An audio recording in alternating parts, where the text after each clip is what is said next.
My name is Gavin, and I'm 7 years old. I'm Angela, and I'm Gavin's mom. And when I was 18 weeks pregnant, we found out that Gavin was going to have some congestive heart failure issues and different cardiac defects. He had to have his first open heart surgery at 5 weeks, his second one at 9 months, and his most recent surgery at 4.5 years old. In the beginning, when we were talking about surgeries when he was an infant, the doctor had reassured us that if Gavin had been born just a couple years earlier, these surgeries weren't available. That science had come so far that now these surgeries are available and could save his life. And the doctors had faith that this would work and this would prolong his life and give him the most normal lifestyle. And he could live that like a normal, healthy child. I want everybody to know, if you have open heart surgery, don't be scared. It's fine. It won't hurt, but it might like sting, but it won't hurt that bad. It's kind of like a shot. It like stings and then it goes away and then they just stitch it back up. We'd kind of always known that eventually someday he might need a heart transplant. His cardiologist had told us science is this close to being able to grow your own heart with tissue from your heart.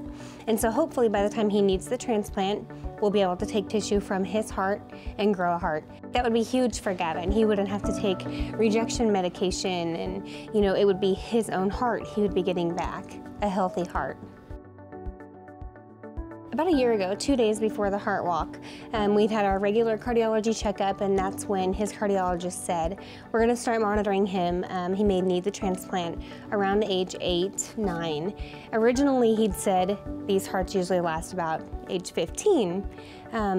Age 8, 9 sounded like just around the corner. My son is 6, 7 at the time, and so that's really hard to hear. However, we're so thankful for the American Heart Association to be able to fund this research, and these things are available when we need them. And in the back of my mind, I know this research has been there to save my son's life this far and to help us this far. I didn't know what a heart transplant was, but now I know what a heart transplant is, and now I'm ready and prepared because my mom prepared me for this. We'd found out about the American Heart Association, and we knew that the American Heart Association played a big role into the surgeries he was going to have and all of the things he was going to have to go through in life. And we decided to make that our mission.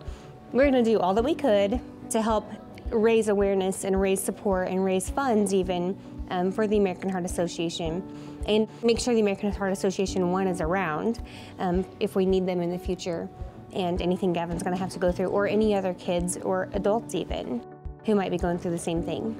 I wouldn't be here if it wasn't for the American Heart Association, because the American Heart Association saved my life so I could live on this planet. The Heart Walk is a family-friendly environment, and we encourage everybody to come out. It's fun, it's free, and you can make donations and help raise awareness and funds for the American Heart Association to keep them around. The Heart Walk is May 20th of this year at the ABTU building. Gavin is the featured survivor this year, and we will be at the Anderson Ford Survivor Tent.